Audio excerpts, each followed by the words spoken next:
Welcome to the Sage Family Podcast, where we explore natural, homeschooling, gentle parenting, simple living, and family adventure. I'm Rachel Rainbolt, the Sage Parenting Coach, coming to you from the Pacific Northwest, where I live wild and free in connection with my 3 wildlings and the Papa Bear in our fixer-upper on the beach. This is episode 4, and today I'm here with my friend Dr. Cassidy Freitas, a licensed marital and family therapist and professor, talking about therapy.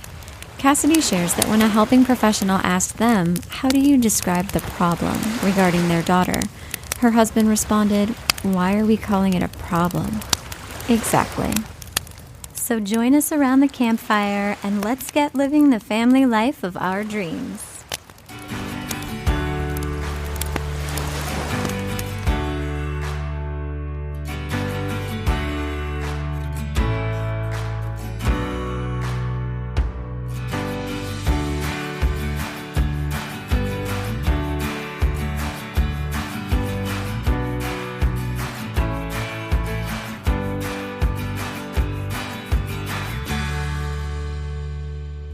And now our adventure of the week.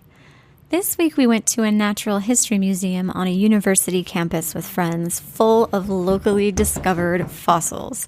My favorite part was watching the scientists work on the T-Rex skull. I love natural history museums and archaeology and totally geeked out.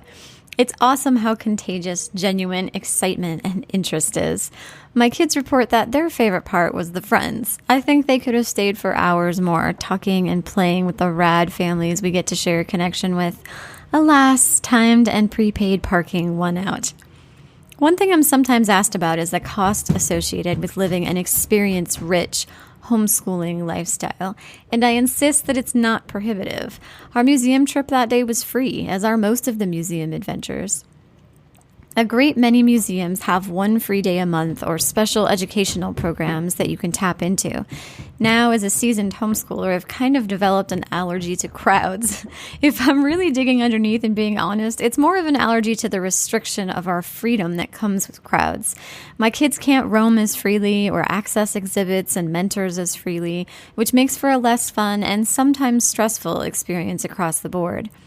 But I have learned that you have to just learn the rhythm of your local museums. For example, we hit them in the evening hours when the schooled kids are going to bed, or during the midday when the crowds are still at work and school. So I encourage you to start combing through the websites of your favorite museums or new museums that you want to try.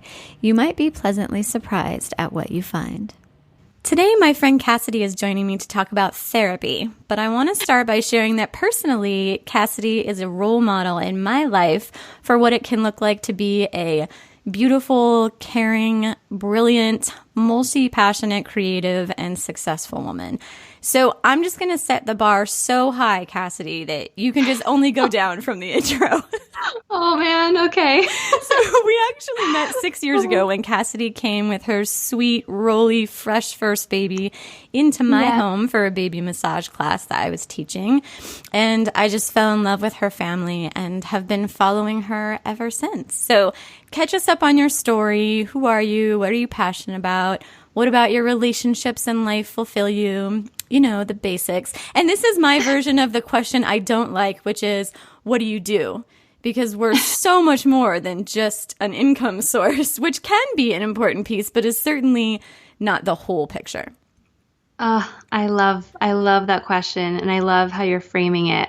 First, though, I wanna share that all those lovely things you said about me. Thank you so much, Rachel. And all that love is just going right back to you, because that space, and I know I've expressed this to you now in very vulnerable ways, but that space that you provided for me, and that first time I walked into your house and took my shoes off and sat in that circle and was really able to connect with other moms and begin to connect with my daughter and start that journey into like greater connection with her, that I really think you helped facilitate in that space you created. I mean, you have been in more ways than one, like a huge part of my journey in motherhood, and such a role model in I mean, professionally, but also like as a mother. And so I just want to send all that love right back to you, Rachel. Thank you. Don't make me cry again. So I let me just jump in and say, Cassidy is about to launch her own podcast called Holding Space, which if you've read the Sage Homeschooling book, you know I'm all about the power of that phrase. And so she graciously invited me into her home to record her first episode, and we were both welling up with tears in the first 5 minutes, which could either be the mark of a really terrible conversation or an exceptional one. And I'm happy to confirm it was the latter. I know. Like we ended, I'm like, well, we both cried. So I think let's just go with that. We must have been a really positive, a really good, I hope this is a really good episode because we both were in tears. And I'm so excited for you to share that when it's ready, and I will help spread the word. Because it was such a vulnerable and honest conversation that even if we said all the wrong things, I know it will move some important conversations forward. Oh, I hope so. But yes, I will definitely let you know once I finally get that off the launch pad, and once it's out there in the world. So to answer your question though, so what I do and what also fulfills me. Okay, so since that first day we met, I believe at that time I had graduated with my master's in marriage and family therapy, and then I was working, but then my husband and I really wanted to start our family, so we got pregnant, and I had Riley, and I thought.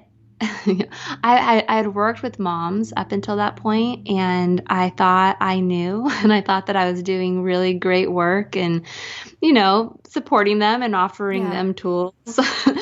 And then I had my own child, and then I realized, I think I realized how much actually a part of the problem I was. Oh my gosh. I know. Yes. Yeah, so me too. I had that same experience. I've said before, I was the perfect mother before I had any children. Me too. Yeah. And then it rocked my world. And then this little human came out of me, and I felt, okay, I really want to protect this child, and I want to keep them so safe. But I also feel disconnected from my partner, and I also feel not fully connected to this child. And I thought I was supposed to feel this like tremendous amount of like instant love, and I'm not feeling those things. And I think that if a mom had said that to me, I would have, like, all these red flags would have popped up instead of being able to see like, no shit, you feel that way. Like this is the season. This is the season. Like this person just came into your life and like threw everything upside down, and you're not sleeping, and you and your partner, the ways that maybe you used to connect are maybe changing, and you're trying to nourish this child, and you have all these discourses swirling around you about, what books say and what science say, what quote unquote experts say that you should be doing, and all of that. Oh my gosh. So from there, I began to, I was walking my own journey into connection with my daughter and connection with my husband in our new life as a family. But I also started to really dive into how can my work serve parents in a way that it just was not before. And I think that honestly, Rachel, you were a big part of that, looking at the things that you were saying in that space that was just like opening my eyes. And I was, I think one of the beautiful things about motherhood is it makes you vulnerable. So I was vulnerable enough to like really hear it. You know what I mean? Like, yes. I'm so like, honored. Thank you. I was vulnerable enough to hear it. And I think that there are a lot of discourses in the world of academia, and we'll talk about this, I hope, today more so, but in the world of therapy and clinical practice that are that really only like that give a lot of power to like one voice, right? Of how things should be. And I was vulnerable enough, because motherhood does that to you, to here's something else. And then it just from there became this transformation. So I eventually ended up applying to PhD programs because I really value like education, and I really I feel like that's another way, like being able to help transform the next and teach the next generation of therapists, I think is another way in which I could be impactful beyond my clinical work. And so extend your reach. Yes, exactly. So I went on to apply to PhD programs. I got in, and my daughter was about to turn 1, and then I had this whole nother like like rebirth that had to happen for myself of like, wait. So I actually deferred it, and I went back and forth, and I was like, no, because this thing that I value, I don't know if that's conflicting with the kind of my values and the qualities that I want to have in my relationship with my daughter. Can I do this? Trying to get those two aligned. Oh, yes. And that took a lot of work. And I was able to find a way in which they could coexist and actually benefit from each other. So I ended up doing it, and for 3.5 years, and in those 3.5 years I was in the program, I got pregnant. Well, I got pregnant and had with our second child, whose heartbeat stopped when I was pregnant around 13 weeks, and so that was another big moment for me and my family in that loss. I'm so sorry. And I experienced a similar loss, so I can definitely relate. And I took a little bit of a break from both clinical work and from school just to heal around that. And then my husband and I did some couples counseling after that because we were both grieving differently. And that was a really transformative experience because I had been in personal therapy before, but I never done couples therapy. Yeah. And I work with a lot of couples, and so I feel like it was a really I was able to really embrace some humility and like being on the other side of like in the other couch, the other chair. A whole new layer of empathy. Yeah, totally. And so I don't know. So that's definitely part of our family story, and also in who I am as a therapist, because I experienced great loss, but was also able to kind of get support and ask for help and ask for space and time. And I think that also transformed me as a clinician too, right? And just being more sensitive to those things and to the position of the client. So then I went back to school. I got pregnant again with my son, so my daughter Riley is now 6, and my son Ever he's 3.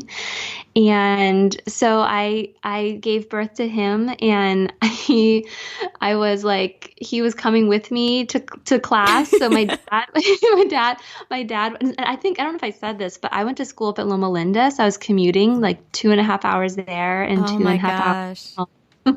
And so my dad, who at the time was retired and is just like so willing to be involved, was coming with me. Oh, I love that.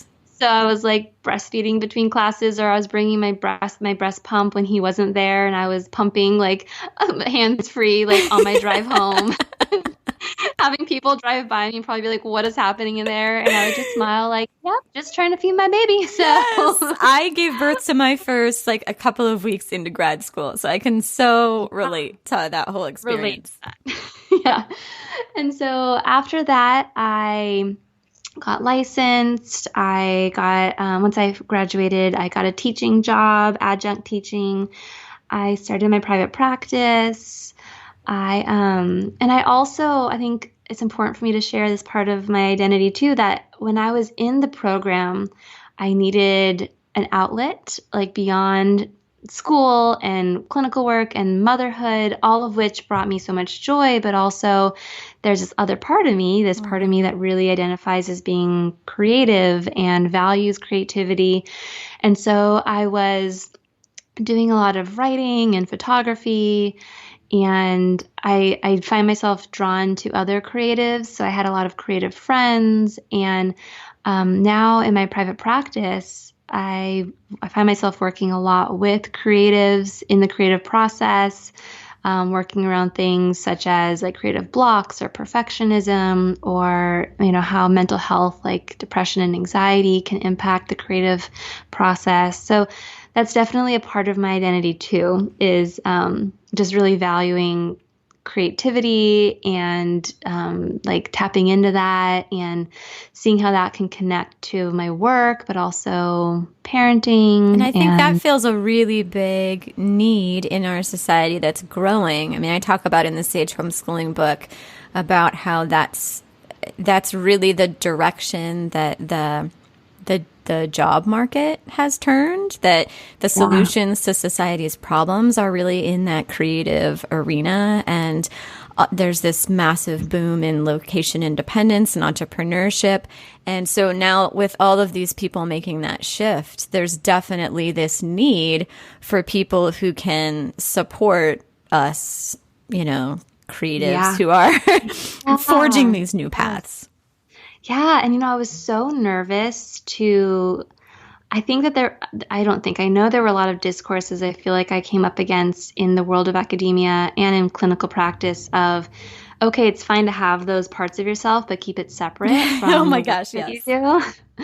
And so I really struggled with that at first because it didn't feel authentic. So I started off thinking, okay, I need to keep these things really separate. And then I said, can I say the F word? Yes. I already dropped the F-bomb in episode 2, so go for it. Okay, good. So, and then I said, fuck it. I'm not going to do that. And I decided to like honor the parts that like those, like tap into my creativity and those things that feel really important to me and pour that into like my marketing. And I've actually found that by doing that, I'm pulling in my ideal clients. Like those folks are showing up. And the folks that wouldn't be my ideal client and that I wouldn't be able to do the best work with aren't showing up. Yes. And that's okay too, because I know I know that I can't be everybody's therapist, and I don't try to be. I know that there are certain people that I can serve really well, and by being my true authentic self in even how I market myself as a therapist, right? I'm going to draw in those ideal clients, and then I can do the best work with them. So yes, one of my battle cries is integration. That's a word that resonates with me around that issue of society tells us, particularly as women, that we're supposed to be all things to all people, but they're all supposed to be separate. So you can go to work, and when you're at work, you're not a mother. You don't have children. You don't exist outside of that. And then you can be a wife, and when you're a wife, you're not a mother, and you don't have a job, and all of these other, and so on and so forth. And it's one of my battle cries, that integration piece, that society benefits when we live integrated lives, and our children benefit, and we benefit, and our clients benefit. Every single person who I've worked with around integration has really been elevated in all these amazing ways. Can I battle cry? Can I be right there next to you in that battle, please. crying those same things? Oh my gosh, 100%. And I think that women hear that discourse, right? Of like these things need to be separate, and then they go and try to do that, and that doesn't work. Crushing. Like it's oppressing. It's you will crumble under that. It's not sustainable. It's not sustainable. Mm-mm. Yeah. So integration, 100%. And I did it. I felt like I shouldn't. And then I was like, screw it. I'm just going to do it. And I'm going to also be really intentional in how I do it so that I'm aware of all the different moving parts. And I don't think I'm doing it perfectly, but I'm trying. I'm moving forward with those values. Perfectly imperfect is the standard that I try and set up. Yeah, I love that. Because that's how, I mean, that's really what our children benefit from in terms of role modeling as well, is perfectly imperfect. Like if we are perfect, our children lose out on so much learning. Like they need to see us like fall down and fail and cry and be messy and imperfect and keep getting up and keep learning from our failures. And, you know, that's where all the growth happens. Yes, I'm a recovering perfectionist and a striving good enoughist. So that is Oh me. my gosh. And if you asked Riley, if you said, how many times a day does your mom apologize to you? She would be like, yeah, probably at least a dozen times a day. Like it's just this constant thing of I'm not perfect. And that gives me permission to not be perfect, right? Like I also I think what happens sometimes is we think that we're supposed to be perfect as parents and always modeling certain things.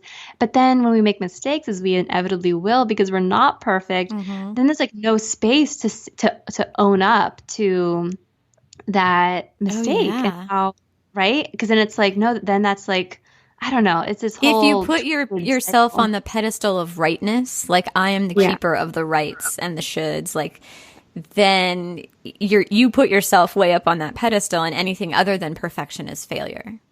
Yeah, and we don't want to show up with that, and so then we don't own up to it when it happens. Yeah.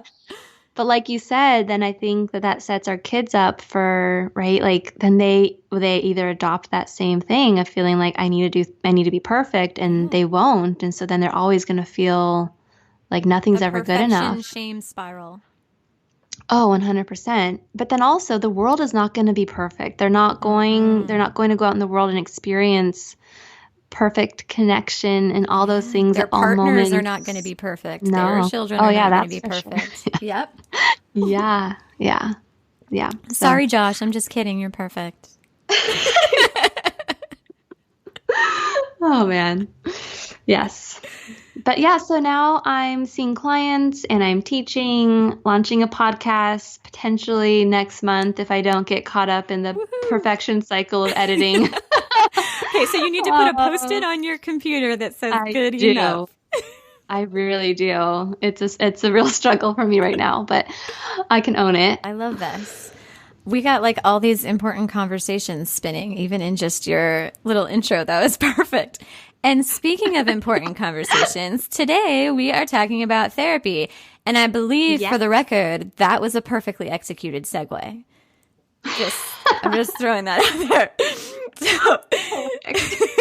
So you have a doctorate and I have a master's degree in marital family therapy. You teach future therapists as a grad school professor and have a private practice. I have 2 decades of experience helping families. And I have to share with you that my people, and we are gentle, attachment, natural, homeschooling parents, are extraordinarily distrustful of therapists, I would say. And personally, I know I have had to be incredibly and ridiculously discerning and assertive in navigating relationships with authority figures such as pediatricians, teachers, therapists, and such. And many of my coaching clients come to me weighed down with a lot of unhelpful baggage from helping professionals. So I'm hoping we can deconstruct some of these challenges. Because I just want to inspire some hope and some consciously placed trust. So the first thing I am hoping we can touch on is goodness of fit, because it's less about finding good people, quote unquote, and more about finding people who are a good fit for your family. So how can we be discerning in our therapists seeking to find a good fit? And then on the flip side, how can therapists, and this extends to so many professions really, so everybody out there who is, working in some sort of fulfilling, helping field, how can they enter into collaboration with a posture of awareness and curiosity?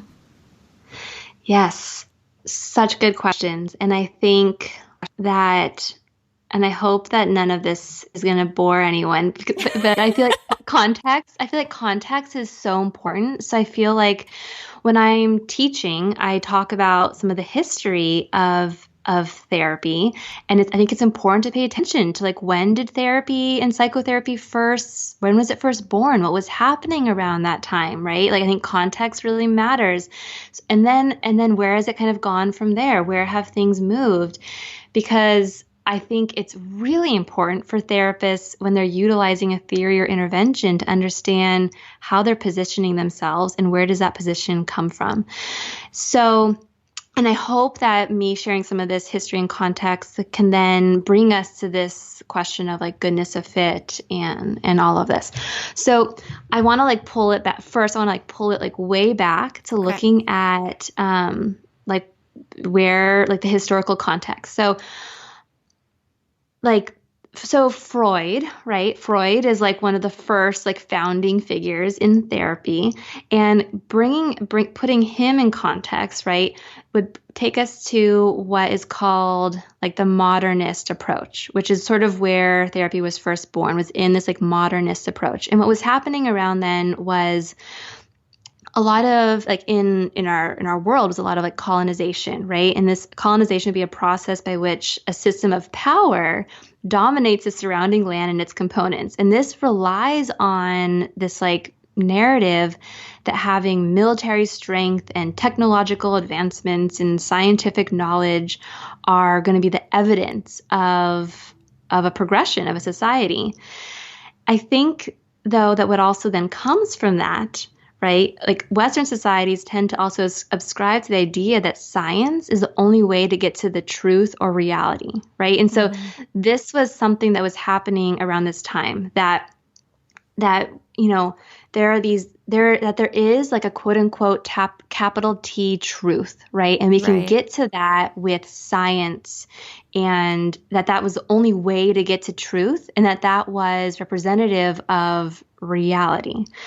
And Freud was sort of, you know, first came about, like Freud's theory of psychoanalysis was born like in that context. And what this led to was the therapist positioning themselves as, my knowledge is power. I am the expert, right? I have the knowledge of what needs to change and what is best for the client based on the quote unquote capital T truths of something that only I know, right? And the client does not know. And so while I'm not here to say like, you know, that science and technology are all bad. Science and technology have brought so many benefits, but I think that there's also ways in which, you know, it kind of put us in this position of not ever questioning things, and that like truth and the experts could never be questioned. And there was also this like power dynamic thing, right? Where it's like, if you're therapist, you have the power, you have the knowledge, and the client's going to come in and they're going to share things with you, and then you hold all the insight, and then maybe you can share that insight. Like, yeah. So like the therapist is one that holds all the knowledge and then can sort of give it to fix them, right? And like give the knowledge to the client. So then from there, though, luckily, people started to question this. Because I love when people question things. It's always a good place to growth can come from that. And so people began to question things. And this is when postmodernism you're entering my chapter now. I'm getting excited. Postmodernism began to respond to this. So postmodernism started in, I think, like the 70s as a critique to modernism, and began to bring an end to this like sort of single worldview where there's a single explanation, right? And sort of brought this respect for difference, and not just respect, but like a celebration of diversity of experiences. And from there, I think that therapists have been given like the freedom and opportunity to say things like, you know what? I actually think that my clients hold their truth, right? Yes. Yeah, and what a concept, right? That like the person coming in may have what I like to call local knowledge, so knowledge that that you as a therapist don't have because you haven't lived it. Like you don't have all of the context and those experiences. Like, and so what happened then is it wasn't all white men fixing everyone else. Exactly. There was this growth of actually looking and challenging at how societies and cultures tend to maintain ideals that then become dominant, right? And marginalize those who do not fit or conform to them. But postmodernists began to say, okay, I actually think that instead of me saying I'm going to become, let's say, culturally competent, meaning I'm going to take a class, or I'm going to read some research, and now I am competent about this one thing or this group of people. Instead, we can maybe find ourselves in the position of practicing cultural humility, which is actually about letting go of the role of expert to become the student and to become the learner of another person's lived experience. And so, cultural humility would be about being like flexible and humble enough to engage as a therapist our own self-reflection and self-critiques, right? Like really looking at our own assumptions and biases, understanding that our own experiences are no better than anyone else's, being able to admit when we don't know, right? Like what a concept, like being able to like as a therapist say, I don't know. And I'm curious and I want to know more. Yes. And I have to call out the overlap between the therapist client dynamic and parent dynamic, like parallels in this shift, because this whole shift you're describing has been mirrored in the parenting dynamic with this modern industrial shift to powerful expert way up here who acts upon the smaller people. Yes. And right. That whole dynamic and shift to postmodernism has really been mirrored in this return to this natural parenting approach and dynamic where we're getting back to how it used to be, which is from the therapist point of view. What you're talking about to me, it's like where as a helper, I am honoring that invitation that someone extends me to come into their reality with them and help them in whatever way feels best for them. There was a metaphor that was shared with me once, and if you know me, you know I love metaphors. So what this metaphor was, so let's imagine as a therapist, it's almost like being invited into somebody's home, right? And would I walk into somebody's home? Would I knock on someone's door, have them open the door, and like barge in and be like, and like have no respect for and no curiosity for like, do you want to invite me in? Like, am I invited into this space? Like, am I just going to start grabbing things off your shelves and be like, what is this? Why are you doing this? Why did you put this here?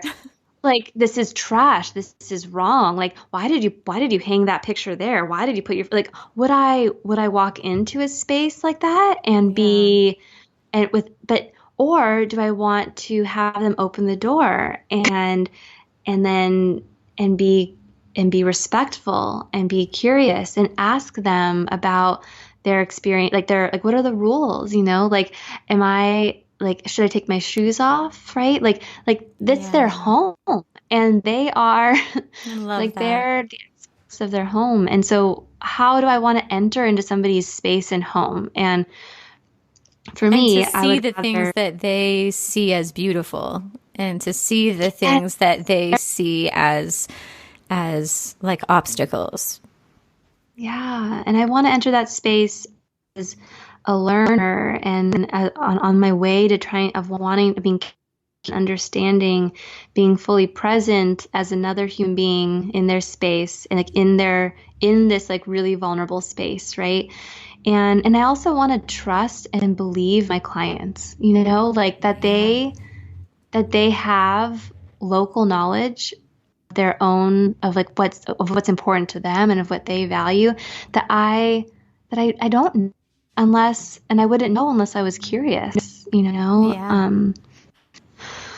So to all that, to get back to your question of fit, I think that, so like modernists there are still a whole bunch of people that are practicing from that modernist lens and modernist approach. And you know what?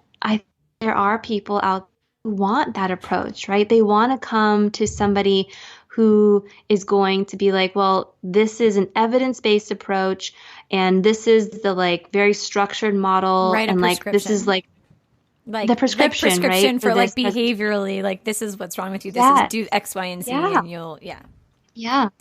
And I think that some people value that and are looking for that, right? And that's what they want. And then so when people are looking for that, there's there's different theories and approaches that you might look for that your therapist is trained in. And or if you're not, right? If you're looking for something that is going to feel more collaborative, right? Like some people don't want collaboration. Oh, people are like, no, I want collaboration is my word. Like collaboration, that's my word. You're singing my song. And I think so. If somebody is wanting somebody to come in and be on their team and hold this like collaborative space where they're in it together, then that's what you're looking for, right? And again, what a beautiful metaphor or mirroring between the parent-child relationship and the therapist-client relationship, that we want that collaboration piece. And, so I think when you're searching for a therapist, you obviously want to look like what are some of the approaches that they name, right? So what are some of the approaches, like theories that they maybe name that they use? And are those sort of aligned with some more modernist approaches or postmodernist? And we could talk about that if you feel like that's helpful. But I also think that it's just like the other language that they're using. So if they're like on their website, if they're using language like take a collaborative approach, that sounds really great. But then you also want to make that phone call, make a couple of phone calls and see what it feels like as you're maybe describing what you're looking for support in. Like, how are they responding? And if you're feeling like they are holding space for respect and curiosity, then that may be a good fit. But if they're not, and that's what you're hoping for and looking for, then hey, make another phone call and cross that name off the list. Yeah. Because basically we need our therapist to be woke, because often a therapist will say, attachment parenting or LGBTQ or unschooling, sure, I'm down. And then they respond to an exhausted co-sleeping and nursing mother with a cry it out pamphlet and a prescription for more date nights. And this tells us that we aren't safe to be vulnerable in this space, because if we have to be defensive advocates for our parenting path that falls outside the mainstream, I mean, we can do that for free by walking through the grocery store. Yeah. So I actually when I teach, I once in a while get a chance to teach the diversity course over at the university that I teach. So human diversity and family therapy. And I talk about some of like how like the modernist approach and how postmodernist approaches tend to create a space, right, where we can really value diversity of experiences. And I actually give a co-sleeping example. Yay! And I talk about, so let's imagine that a family maybe comes to therapy because let's say this couple comes to therapy because their 3-year-old is having trouble sleeping in their own room, right? Yeah. And the family's saying like, I feel like they need to be sleeping in their own room. The therapist could inadvertently promote some of these Euro-centered cultural values of independence, individuality, if she simply assumes that this is a problem and will result in a long-term dependence or the sign of something is going wrong in the child's development. Like, but then if the therapist decides not to do that, right? God, yes. That we could then maybe talk about wherever the child ends up sleeping.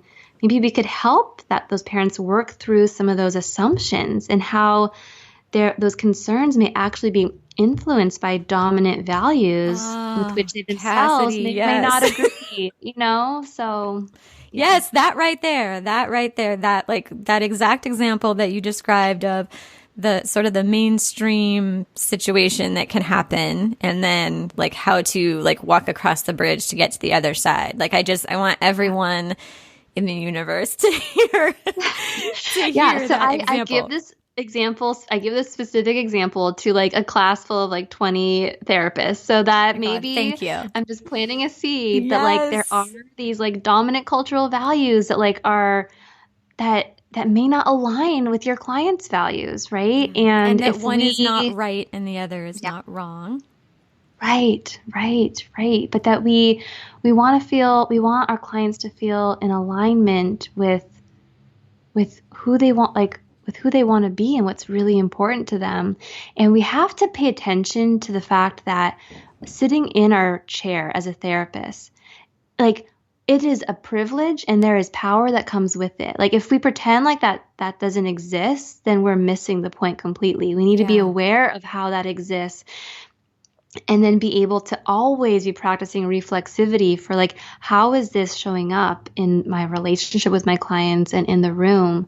And I think the way in which we can try to not let that get in the way, right, is coming from a place of curiosity, being really flexible, being able to trust our clients in the process, embracing teamwork, right, which involves, right, working with, coaches and mentors and all of that. So I think based on what is like this tool that I sometimes give parents when they're trying to interact with helpers is that anytime they make a recommendation that like sort of triggers any sort of discomfort in them, to ask based on what. And for me, that's sort of like an invitation to the therapist or helping person or pediatrician or whoever to dig behind, to dig a little deeper behind what it is that they're saying. And in my experience of using it, sometimes I'll have to say that like 4 times until we drill down to something like, I've had so many conversations with pediatricians where we have to drill down. And it's because that's what I regretted not doing with my own child, or something like that, which is not what your patients are here for.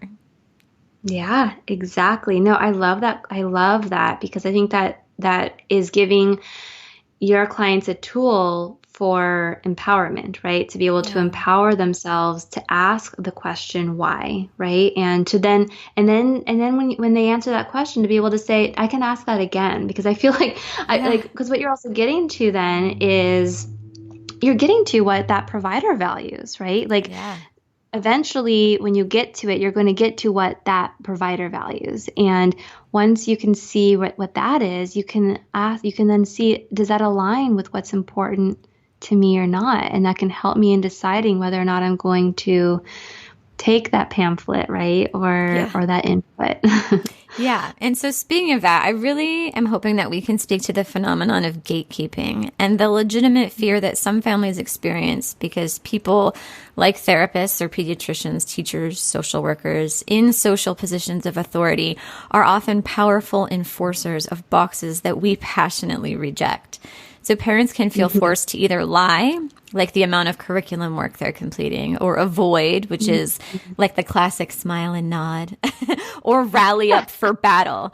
And I often find myself working to empower parents to see these people that we sometimes choose to interface with as helpers who work for us. So instead of worrying about gaining or losing their approval, which can be legitimately threatening, instead to focus on how this professional can help their family.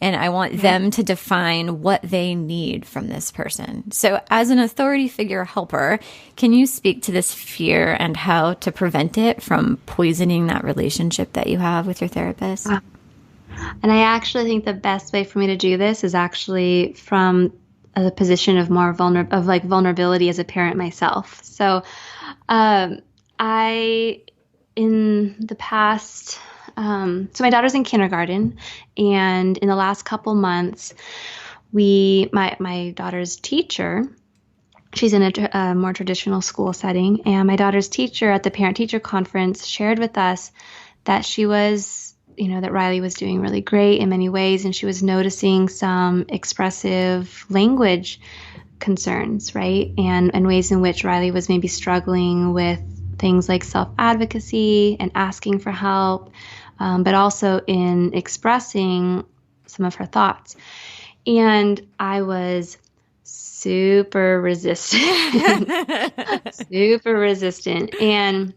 And I think, and that came from a bunch of stuff. I think that it was kind of it was sort of like challenging some constructs of how I understood my daughter and my own experiences.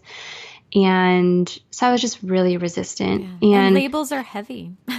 Labels are really heavy. And I know from my work and my own experiences that a label in and of itself can become this self-fulfilling prophecy where you put a label on somebody and then people treat them differently based on that label. And then people begin to respond to the fact that people are treating them differently. Yeah. And then so on and so forth, And so I was super resistant. We did end up going and getting, some support in like better understanding, her experiences around language and self-advocacy through assessment. And I was really picky about who we were going to work with because it was really important to me from the beginning that I felt like whoever was coming in, to support us in this really understood my concerns about labels. And it was important to me that I felt like this person had an interest in knowing my child as a whole child and not just in this one thing. And so I think for me, what was really important in this whole process was when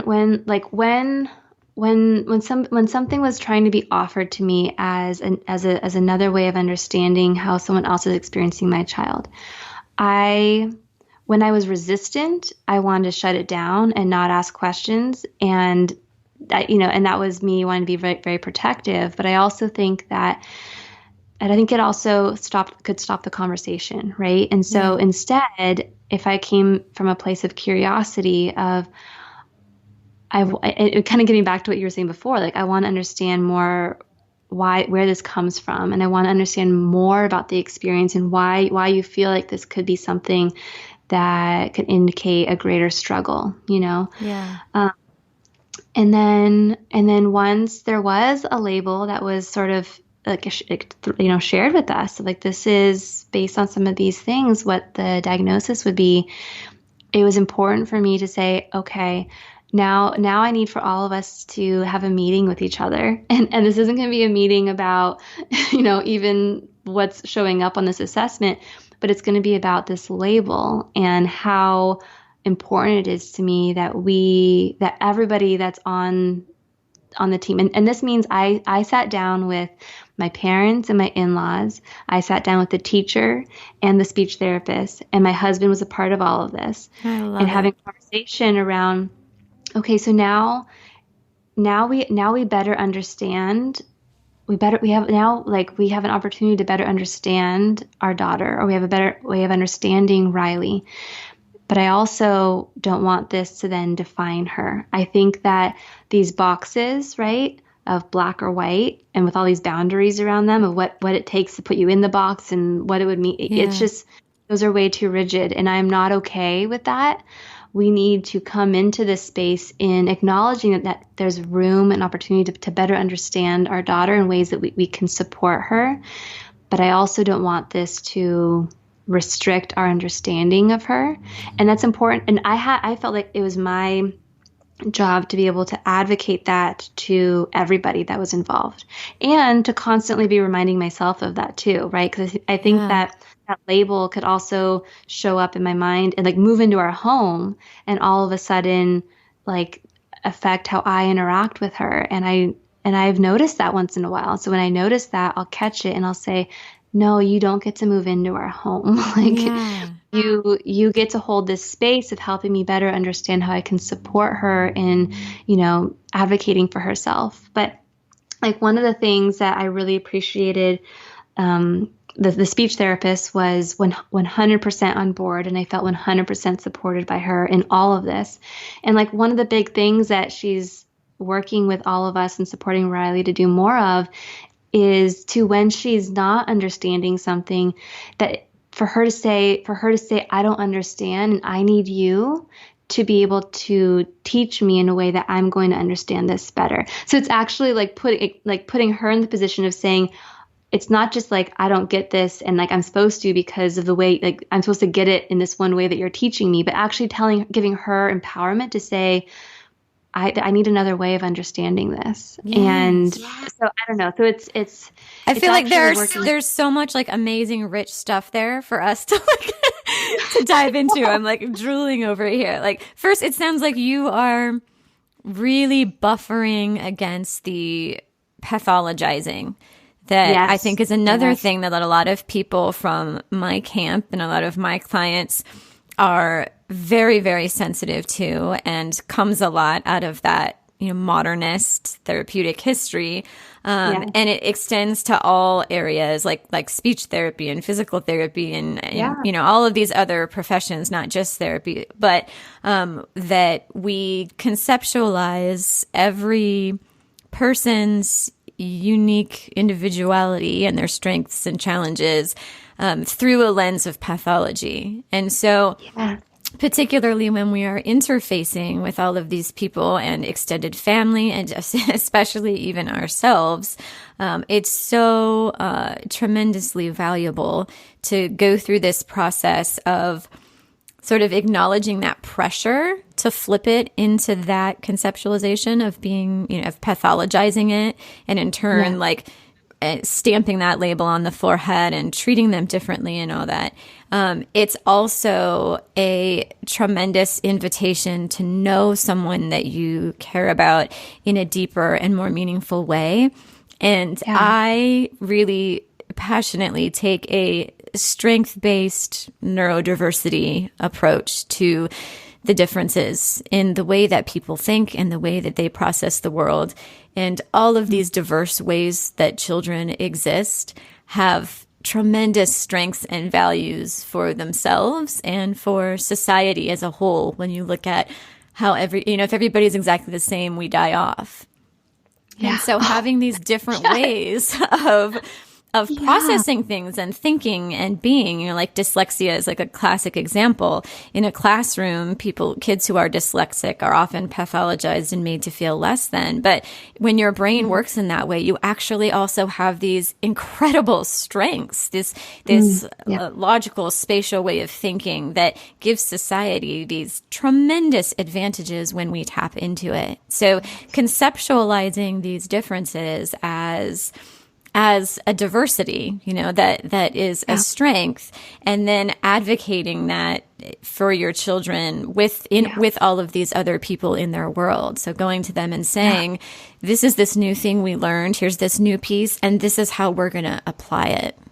Yes. Oh, I love that. And you know what? One of the things that was really helpful was my husband, as we were reading some of these reports and from the assessment, he resonated. He was like, this is a lot of what I've experienced. I feel like this is a lot of who I am too. Yeah. And he was really able to bring in this perspective for me of and I loved this. We were reading something and it was like, how do you describe the problem?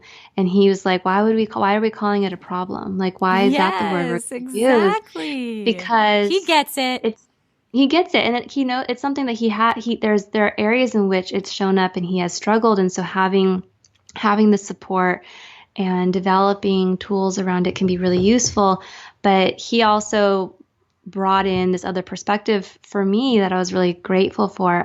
There's so much strength in this as well. And this isn't something that we're going to now fix, right? It's about better understanding it and just building her up, right? But and it's such a postmodernist approach. I mean, even it's so about getting in someone's reality and understanding their experience, through this strength-based lens, and not saying you're broken and I need to fix you, or someone needs to fix you. And I think that everybody has challenges and strengths. And so even if you look at the type of personality traits or the ways of being that are considered advantageous in our society, they have a whole bunch of weaknesses that someone who is, say, on the autism spectrum doesn't experience at all, Yeah. There's not one right way of being, I guess, is what I'm trying to get at. And when I'm interfacing with people, I need them to see my children through that strength-based neurodiversity lens. Yeah. Or they can't collaborate with us. I don't invite them to a seat at the table. Yeah, and you have that choice. You have that choice of saying, no, I don't think that you get to come into this space with us because I don't think we're going to be in alignment, and that's important to me. So Okay, so let's talk about coaching and therapy and how they relate to each other. Because if I'm being honest, it has taken me so many years to come to use that word coach.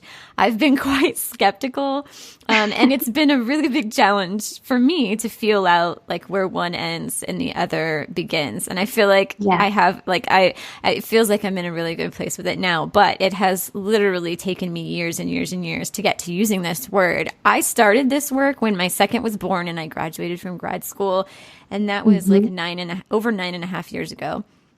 Yeah. And I just started using the word coach like a couple years ago, maybe. And I've been doing this work all of that time. What would you use? What words would you use before? My God. Like I jumped around all the time. Like it was like educator, because I was like certified as an infant massage educator. And I went to the international organization and just wrote a whole new curriculum that encompassed all facets of parenting with the executive director and some other people. And I would like take like a name and then like expand the boundaries of it as much as I possibly could. Totally. In any way that you could interpret that word. And then I would add another word and like sort of like piecemeal all these words together, like a writer and, all these different things. But then really, finally I was able to change my relationship with the word coach enough to feel good about it. So I'm genuinely curious, and I think it would be helpful for us to tumble around with this a bit together. But what value do you see a coach bringing, and what value do you see therapy bringing? And it's less about like a comparison question and more a question of like, what does it look like when they're both on the playground together? Yeah. So first, just to reflect a little bit on your struggle with the word coach, I think that's just it's such a great example of how powerful words are. Oh right? my gosh, yes. So powerful, because you hear a word and it's like words are so socially constructed, right? Like there's like all of these experiences or things that we've heard that we connect to that word, and we either get really attached to it or we like want nothing to do with it. And then it's like, wait, is there like I imagine for you, like, it's like, wait, can I step into this space of using the word coach? And maybe I feel really resistant to it for reasons, but I want to come in and like transform it. Right. And like take ownership over the word for myself and what it means for me. But it takes a lot of courage to do that, right? Because words are so sticky. And I mean, that's another label in and of itself, And so. And I've worked with so many families who have come to me from other coaches, like from the therapy background. It's so emphasized that like you need this education and the supervision and these credentials and all of that to be a valid supporter of people. Yeah. And of course, my postmodernism knows that's not true. Like people who are living in tribes, like they're not showing people a piece of paper and then the people are saying like, okay, you're legit. Like that. I know, I know this, and I've had to do a lot of work digging underneath that and letting go of my ego and all that. But then I've worked with so many families who have been hurt by people who have used the label of coach, and sleep coaches and parenting coaches who they did more harm than good. And so I had all this baggage around the word, and I've had to sort of rewrite the meaning behind the word for me. Mm-hmm.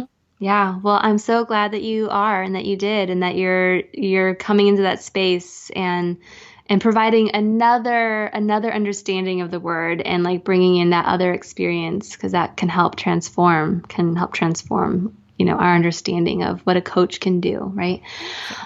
So I actually, like, I've totally said this to people before, where sometimes I am honestly jealous of coaches, because I think one of the big things that a coach can bring in is there's like this natural flexibility that you get to have in that role. So I think that there's as a licensed marriage and family therapist, there are so many like boundaries around things that show up. And I think in some ways those can be really positive, right? And they can be really protective. And I think that it can also, one of the boundaries is like, we have to renew our license every couple of years, and we have to be doing continuing education, which means that we always have to be engaged in like the learning process, and recognizing that the learning never stops. And that's something, if I want to maintain my license, I have to do that. Right. Yeah. And so I think that that's something, right. I think that that's something that can be really positive, because you're going to work with somebody that has to do that. Right. And hopefully they're really engaging in the process of like never not learning. But I also think that coaches, there's so much flexibility there with what you can do. I am freer to show up where my clients need me and how my clients need me. I think that's the biggest advantage, I would say, from my perspective, that I can, if I'm working with a new mama who needs me to lay beside her in the bed while she's nursing her baby down for a nap, and cry and talk about like her struggles, like I am totally free to do that. Whereas as a therapist, I wouldn't feel like that would be allowed. Totally. Like I can meet a family in the woods, and our kids can play together while we walk and talk through their challenges and how to get things moving in the right direction. And then I think another big difference or piece for me is that I have a more, I don't know if concrete is the right word. There's definitely more of a focus on practical things in a way that wasn't present when I was in the therapy world. So that's how I've found like a nice alignment, and in working in collaboration with therapists. So like maybe I'll be working with them on their parenting and their lifestyle and the emotional parenting piece. But then we've also uncovered like there's this block around like a trauma that they had in the past around abuse. And it's something that I can't really touch. Like I can't really get to it fully and through the coaching. There may be some people who, when it gets to some of those pieces, right, of like trauma and such, that some people may feel safer sort of going there in a therapist's office, right? Where those boundaries exist, and there's that like that confidentiality is something that I have to uphold because of my license, otherwise I lose my license. And to know that there's these boundaries that are going to like be protective of that. And sometimes it is advantageous to have a moment of connection with a stranger in a compartmentalized space. Sometimes it takes that in order to get naked enough to do some really hard work. Yeah, absolutely. And so I think, and with all of this, though, there are so many therapists out there that don't uphold the boundaries, and it's not safe. And then I'm sure there's a lot of coaches out there who take the flexibility and can do really harmful things too, And so I think it kind of like comes back to what we were talking about earlier of just being, of allowing yourself to feel like you have agency in deciding, does this feel right? Does this feel like somebody that I want to bring into our family's life and include as a support person? Do I feel like the work that do I feel like their values as a provider and as a supporter are in alignment with mine? Yeah, so I think, it's a tricky landscape to navigate, but I think that there's room for both and so much value to both, right? Yeah. Yeah, I agree. I think that it can be confusing for some people when they're looking for support, like what's the right direction to turn in terms of, people helping you, like who's the right, and not even just the right person, but what's like the right type of person. Yeah. Yeah. And so do you have any advice on navigating that? Like if say they're struggling with something, how does one even begin to figure out, like a lot of people find me, I would say most people find me from like referrals, like they'll be talking with a mama friend, like I'm really struggling with this. And the mama friend will say, oh my God, like this, you need to talk to Rachel. You need to get connected with Rachel. Yeah. So what do you suggest? It was going to be that thing. Honestly, I feel because you can jump on the interwebs, right? The world of online, and just feel like it can be so overwhelming. And so my biggest thing is to ask other people to talk about things that you're struggling with, to reach out and ask for like, hey, has anybody heard of somebody that could be a support person in this area, whether it's therapist or coach or pediatrician, or I'm like, or whether it's like breastfeeding or sleep or any of these things, and then see what people suggest, and then that sort of like brings it down to like a group of people, and then go online and do some of your own research, because just because your friend said that this person was a good fit for them does not mean that it's a good fit for you. Yes. But that also recognizing like you have the right to decide if somebody's a good fit or not, and so then going online but then making those phone calls, right? And asking questions. I always, whenever somebody calls and we're on like a, phone consultation, I'm not just going to ask them the questions. Like I really invite them to ask me questions, and I hope that they're hard, because then it's in that like struggle, right, where you'll really decide, is this person going to be a good fit for me? I completely agree. I honestly think referrals are the best place, but then you don't stop there. Then you take ownership over your own research as well. Yeah, I think like asking your friends that you trust, and then also like I know a lot of people who live the kind of lifestyle that I live can feel isolated at times, and sometimes that's part of the struggle. Like if you live in a small town and you're the only one who lives this way, you can feel very alone. And so I think if you have like a trusted social media group, like I know I have the Sage Parenting Facebook tribe, and then I know there are some other groups I turn to around other issues where I can ask those questions about referrals. I think that can be tremendously helpful. And then, like you said, once you get those referrals, like investigate further. Like I asked in my friend's therapist group for a recommendation for child therapists in the San Diego area, because I had a client who I wanted to get a referral for, because I've been working with her family and they are amazing and doing wonderful work. But I wanted a therapist to actually lay eyes on the child, which I couldn't do. And I had some people who I really trust give me recommendations for this one person.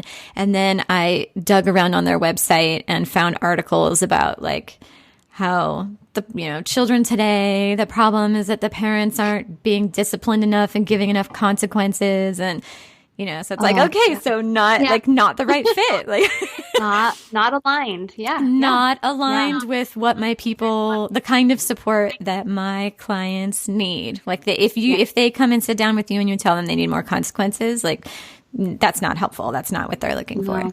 So like you said, like then actually digging in and then I reached out and asked that person some questions and just sort of engaging in conversation with people and not being polite about it. I think like therapists, especially, they can handle it. Like, don't be polite. Like ask hard questions because they don't want to waste their time either. Like I don't want you to waste your time and I don't want you to be vulnerable with someone who's not the right fit for you. And they don't want that either. Yeah. Yeah. No, absolutely. Right. Exactly. It comes back to me saying like, I want to draw in my ideal clients because I know I'll be able to do good work with them. And I know that I can't be the perfect therapist for everybody. Well, I won't be perfect, but a good enough therapist for Perfectly everybody. imperfect. Yes. So I posted in my Sage Parenting Tribe on Facebook that we were going to chat about therapy today and asked if you could speak to the therapy powers that be, what would you want them to know about supporting you? And I had a brilliant avalanche of comments that I compiled into one message that I wanted to share with you. But I have to say, of all of the questions of this nature that I've posted, this one, it was like within minutes. I mean, I had like 20 comments like right away. So this is obviously something that my people they struggle with. So what we came up with was basically what they would want therapists to know. We question everything and follow our natural instincts. Know that our parenting approach is not pathological. It's not the source of our struggles and does not need to be fixed. If we have to hold the posture of defending and educating, then we can't strip down and be vulnerable. We need you to trust us and hold quiet, supportive space. If or when you lean in to offer gentle guidance that is aligned with our expressed values and needs, be ready with the why. And don't try to change us into your personal ideal version of mother. Our compasses are already clearly and confidently set. This is not our greatest weakness. This is our greatest strength. Instead, empathetically connect with us and be a safe harbor for us to rest our bright sails, to be messy and imperfect and dizzy. We are bold and radical, and we'll dive into this collaborative work. And if you wish to help us, this is where we will meet. So when you first started sharing that, it's beautiful, by the way. When you first started sharing that, I was thinking about it as my position of therapist. And then as you kept talking, I found myself like transforming into my role as mother. And it was almost like I felt myself like join that like collective voice of like, no, these are all the things that I think we deserve as humans coming to another human saying, I want to be vulnerable and I want support, but I need to know that you're going to be respectful and curious and interested in honoring like my values and what I'm bringing to this space. And I want that as a mother. I want that as a human myself. Yeah. And I hope to imperfectly do that with my clients as well.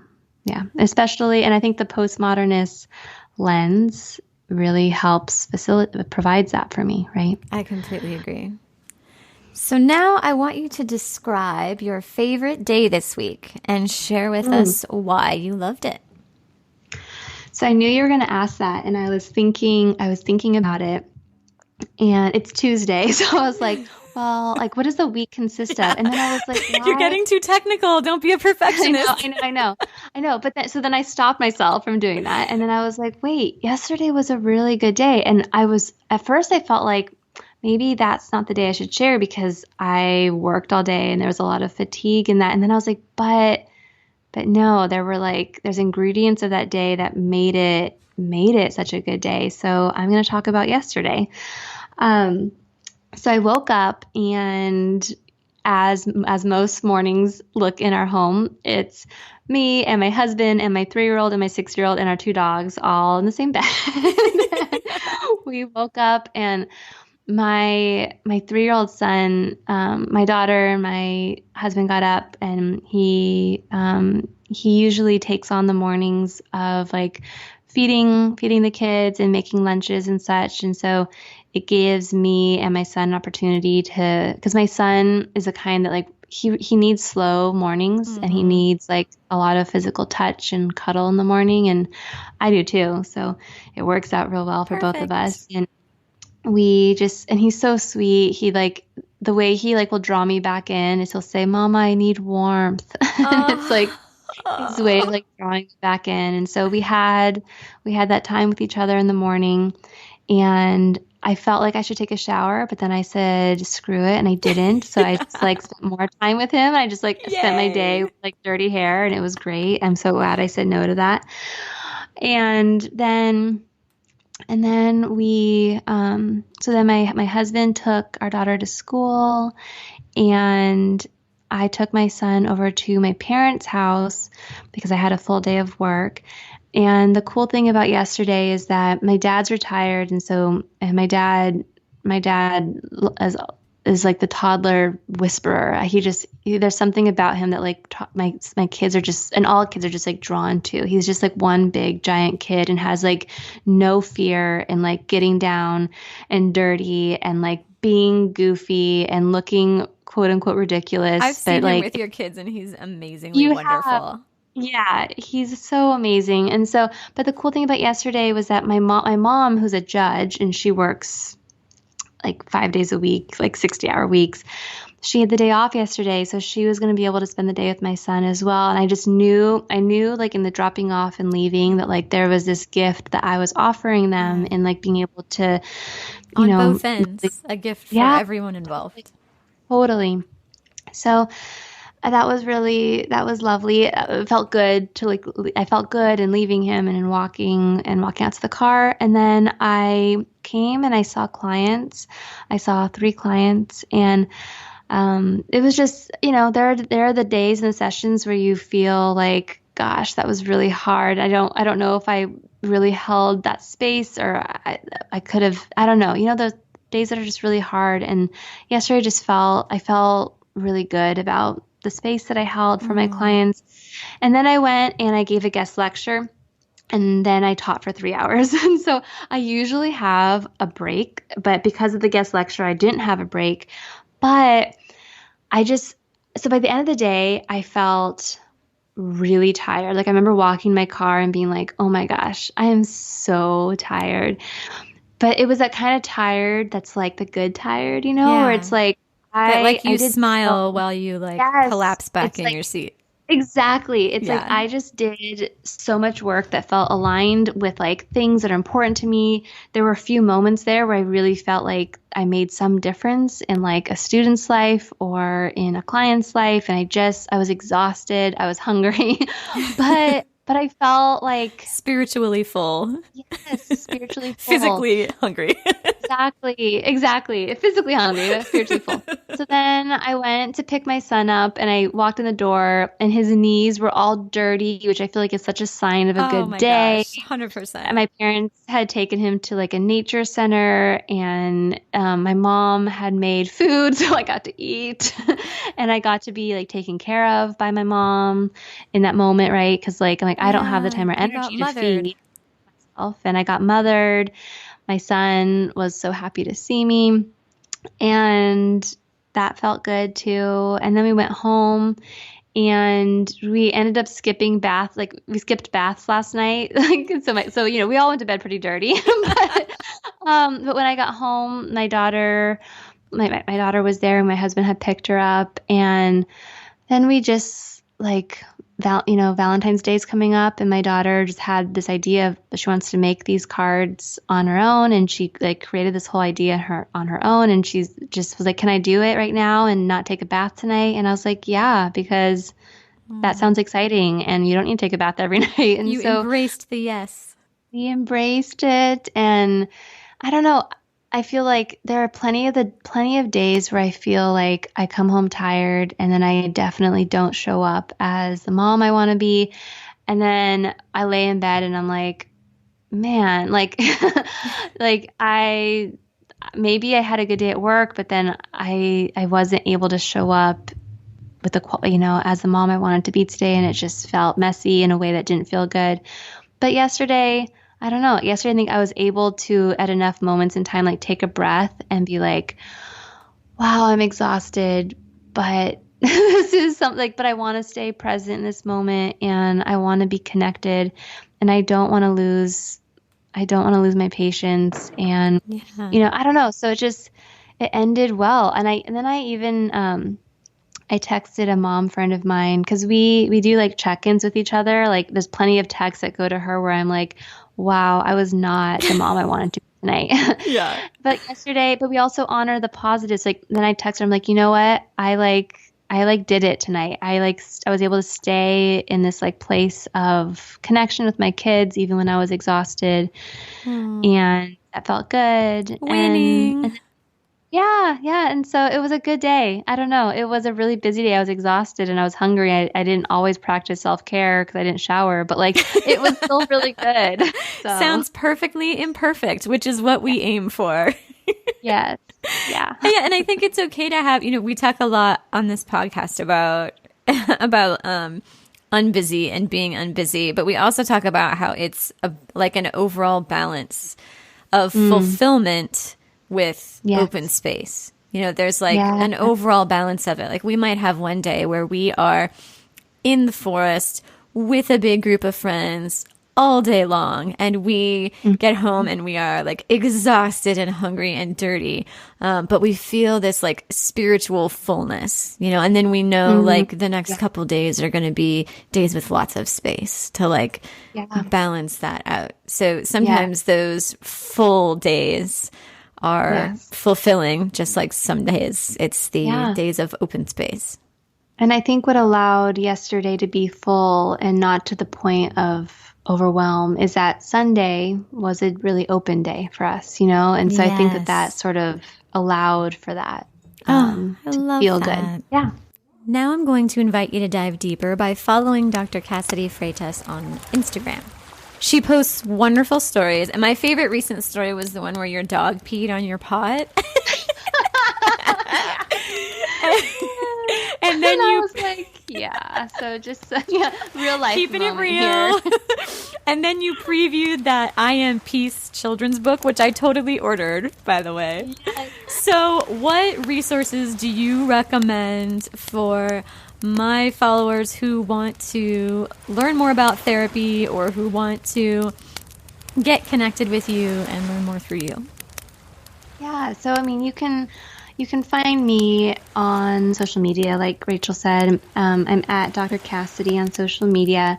And then on my website, I have a blog that's been collecting quite a bit of dust.